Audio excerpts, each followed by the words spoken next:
Another topic lang po. This early pa lang, some groups and lawmakers are now calling for transparency in the possibility of the revival of joint oil and gas talks with China. Sa part ng DOE, may progress na po ba itong initially ay sabi ng Pangulo ay open siya, itong discussion, and was this discussed during your last meeting with the Chinese envoy?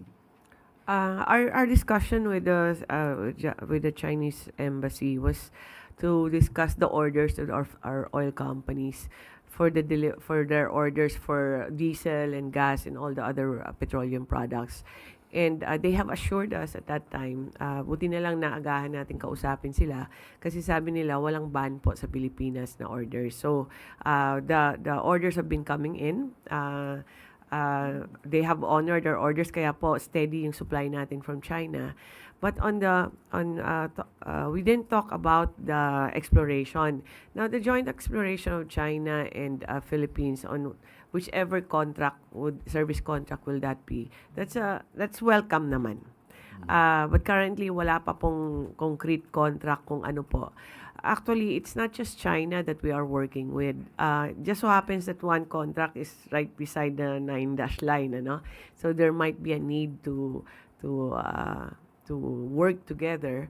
But we have si Presidente po nag-sign po siya ng panibagong kontrata, service contracts for exploration recently lang.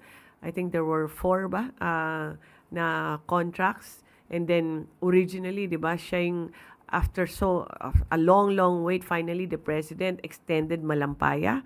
And then after that, he signed 8 contracts pa for exploration for oil, natural gas, and hydrogen.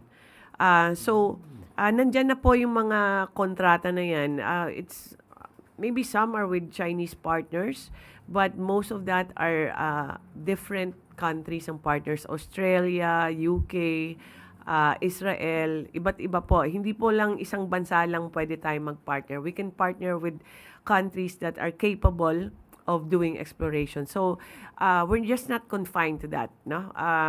Meron po sila siguro sa mga between private companies in joint exploration, pero as of now po, hindi pa po nasasubmit kung ano po yung mga proposal nila. Last follow-up lang po doon, ma'am.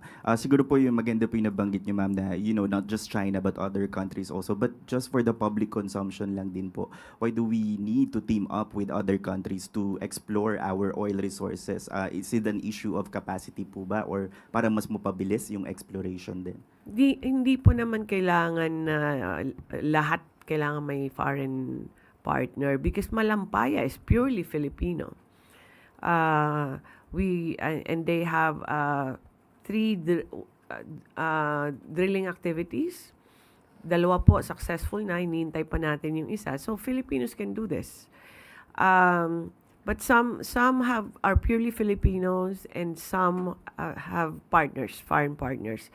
For example, Philippines is the first country in the whole world na merong public bidding for a hydrogen exploration. And for that is the first time. Hydrogen kasi medyo parang ano yan that's a chemical product, no?